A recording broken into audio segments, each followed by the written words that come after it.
ሰላም አሌይኩም ወረህመቱላህ ወበረካቱ። ሰላም እንዴት ናችሁ? አለሁ ደህና ነኝ አልሐምዱሊላህ። ብሎ እንዴት ነው? ቆይታ እንዴት ነው? ከእኔ ጋር አልሐምዱሊላህ ሁሉም ሰላም ነው። ላይክ፣ ሼር፣ ሰብስክራይብ እያደረጋችሁ እስከ ቪዲዮ መጨረሻ አብራችሁ ቆዩ። ዛሬ ትንሽ ስራ በዝቶብኛል ጋይስ፣ በጣም አልሐምዱሊላህ። ሴትዬ ታማ ማለት ነው። ዱዓ አድርጉላት። በዚህ አጋጣሚ ዱዓ እና ጸሎት አድርጉላት። ስራ በዝቶብኛል። እስኪ በመካከል ቪዲዮ ልቅረጽ ብዬ ነው የወጣሁት ማለት ነው እና ናፍቃችሁኛልም እንዲሁም ደግሞ እንቅልፍ አልተኛም። አይኔ ታያችሁ ከሆነ ማለት ነው። አይኔ እንግዲህ ካያችሁት ብጥብጥ እንዲያለ ነው ማለት ነው። እንቅልፍ አልጠገብኩም። ሰው ይሄ ደግሞ እንቅልፍ በጣም ነው የምወደው። ከምግብ እንቅልፍ ትሰጡኝ ነው የሚሻለኝ ማለት ነው። እንቅልፍ ተይኝ ብላችሁ ሰዓት በቃ ቀን ብትሰጡኝ ብትፈቅዱልኝ ነው የምመርጠው እና የእንቅልፍ አፍቃሪ ነኝ ልበል እንዴ? የእንቅልፍ አፍቃሪ የምግብ አፍቃሪ ሳይሆን ማለት ነው። ያው ምግብ ወዳለሁ አልወድም ማለት ነው ግን የሚበስብኝ ከምግቡ እንቅልፍ ነው። እንቅልፍተኛ ጣጣ የለኝም ለምግብ ማለት ነው። በቀን አንዴ የምበላ ችግር የለውም እና ባለፈው ደግሞ ማለት ነው ባለፈው በቀን አንዴ በልቼ የት ልውል ነው የት ላድር ነው የምሰራ ምናምን ያላችሁ ጊዜ ማለት ነው። ውፍረት ለመቀነስ የነገርኳችሁ ጊዜ የዛን ሰዓት እኮ አማራጭ ስለሌለ ነው ማለት ጨጓራችሁን ወይ ደግሞ የውስጣችሁን አካል በሙቅ ውሃ ከምትጎዱ ወይ ደግሞ በቃ ራሳችሁ እንደዛ አይምሯችሁን ጭንቅልቅ ከምታደርጉ በቀን አንዴ እየበላችሁ ወዝናችሁን ትቀንሱ። በጣም ጥሩ ነው። ክብደት በጣም ቀንሱ። ውፍረት ማለት ነው። ውፍረት ካላችሁ ገርጭ ምናምን ካላችሁ በቀን አንዴ እየበላችሁ መቀነስ ትችላላችሁ ማለት ነው። እውነት ለመናገር በአንድ ወር ውስጥ በጣም ብዙ ኪሎ ነው የምትቀንሱት በጣም እና ቀጭን ሆናችሁ ግን አይመከርም፣ ጥሩ አይደለም። እናንተ ውፍረት ነው ያስፈልጋችሁ። እንደ ውፍረት እንዲወፍሩ ደግሞ እንዲነው ቁልፍ እየብሉ እሺ፣ በየሰዓቱ በነገራችን ላይ ምግብ በመብላት አይሄድም። ግን አንዳንድ ሰው ምግብ ሲበላ ደግሞ ይስማማዋል፣ ምግብ ሳይበላ ሲቀር ደግሞ አይስማማውም። ለምዶ አላውቅም። እና ይሄ ወዲማችን ተፈጥሯችን ይለያያል። ሱብሃንአላህ ማለት ነው እና ይህን ይመስላል እና በቀጣው በባለፈው ዛሬ መጣሁት አንድ ኮሜንት ለመመለስ ነው እና ደግሞ ባለፈው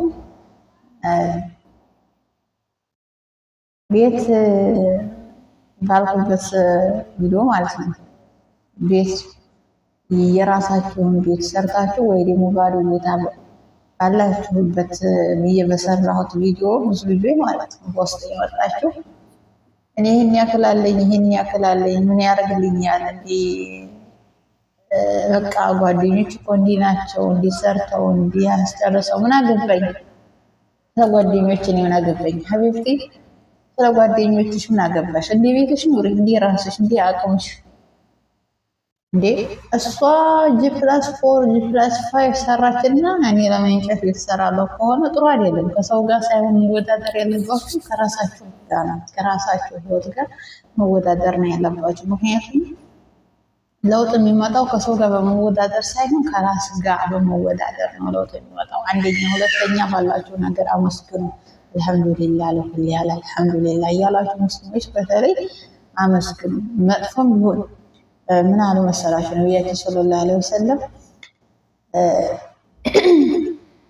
በትንሹ ነገር ያላመሰገነ ትልቅ ሲመጣ ራሱ አያመሰግንም ብለዋል። ሲቀጥል ደግሞ በትንሹ ነገር ያመሰገነ በትንሿ ነገር አልሐምዱሊላህ እያለ እያመሰገነ ላለ ሰው ጭማሪ እንጂ ቅናሽ አልሰጠውም ብለዋል። ስለዚህ ባላችሁ ነገር እያመሰገናችሁ ቀጥሉ። ሲቀጥል ደግሞ የሰው ልጅ ዛሬ ብትፈተኑ ነገ ውጤቱ ይመጣል። የዛሬ ፈተናችሁ የነገ ስኬታችሁ ሊሆን ይችላል። ተስፋ አትቆርጡ። ራበኝ ስራ በማጣት ደግሞ ራበኝ ጠማኝ የምትሉ እህቶች ማለት ነው። እናንተም ደግሞ ትዕግስት አድርጉ፣ ሶብር አድርጉ። በተለይ ሶላት ላይ ሙስሊሞች ብትሰግዱ ጥሩ ነው። ዱዓ አድርጎ እንዲሁም ደግሞ አማራጭ ያሉ ነገሮችን በመጠቀም ራሳችሁን ዘና ማድረግ አለባችሁ። እሱ ምንድን ነው? ቢያንስ ኢትዮጵያ ውስጥ አሁን ቤት ቦታ ካላችሁ ቤታችሁ ላይ እየኖራችሁ ቦታችሁን ሽጣችሁ ወረት ይዛችሁ መስራት ትችላላችሁ። እዚህ ሀገር ከአመት እድሜያችሁን እያስቆጠራችሁ ከመቀመጥ ማለት ነው። ምክንያቱም ነው ለውጥ የለም ማለት በቃ ከሳምንት ወር፣ ከወር 2 ወር፣ ከ2 ወር አመት በቃ የዚህ ሀገር ስራ መጥፋት አመታት ነው እያስቆጠረ ያለው። አመታት በምታስቆጠሩ ሰዓት ደግሞ ምንድን ነው የያዛችሁትን ብር ጨርሳችሁ ምንም ለውጥ አይኖርም። ምንም በቃ ለውጥ የለውም። እና እዛው እራሳችሁ እንቻላ አርጋችሁ ሀገራችሁ ገብታችሁ ብትሰሩ ወይ ደግሞ ወደ ሌላ ሀገር ከሌላችሁ ምንም አይነት ገንዘብ ከሌላችሁ ወደ ሌላ ሀገር ብትሄዱ ጥሩ ነው። እዚህ ሀገር በውጭ ብትሰሩ የቤት ኪራይ ያለ፣ የራሳችሁ ያስቤዛ አለ፣ አንዳንድ ነገሮች አሉ። ብዙ ነገር የካርድ የሸበካ አለ፣ ወጪ አለ ማለት ነው። ኢቃማ ካላችሁ የእድሳት አለባችሁ፣ የመንግስቱ አለ፣ የከፊሉ አለ። ስለዚህ በጣም በጣም በጣም ከባድ ነው እና በውጭ ነው የምትሰሩ ማለት ነው። ኮንትራት ላላችሁ እዛው ስሩ እንዲያጠፉ አደራችሁ ማለት ነው። እና ደግሞ በውጭ በባህር መታችሁ በመታችሁ እንትን የምትሉ ምናምን እናንተ ምንም አይነት ወጪ የለባችሁም። እኔ ማስበው እንዲሁም ኢቃማ ላላቸው ልጆች ነው አሁን ላይ ማለት ነው። ምክንያቱም ወጪ ከባድ ነው። እሱ በቃ አመቱ ሰው ነው የሚደርሰው። በዛ ላይ ስራ በማጣት ከባድ ስለሆነ ለእናንተ ነው ትንሽ ባህርተኞችን ታሳዝኑኛላችሁ። ያው ብዙ ወጪ ስለሌለባቸው እናንተ ነው እንጂ ማለት ነው። እና አላህ ርዝቁን ያስፋልን፣ ርዝቃችንን ይስጠን፣ ሀገራችን ያርግልን። ከዚህ ውጭ ሌላ ምንም አይባልም። አትፈትን አይባልም። አንድ ሰው ደግሞ በቃ የሚፈተነው ለውጤት ነው። ስለዚህ ውጤታችሁን ደግሞ በትዕግስት በሰው ብር መጠበቅ ነው ያለባችሁ። ሲቀጥል ደግሞ ሰሞኑን ያው ስራ ምንም እየመጣ አይደለም። ያው ከስራ አንድ የሚመጣው ስራ ራሱ መጥፎ ስራ እየመጣ አይደለም። ለምንድን ነው? እና ያልመጣው ትምህርት ቤት ተዘግቷል።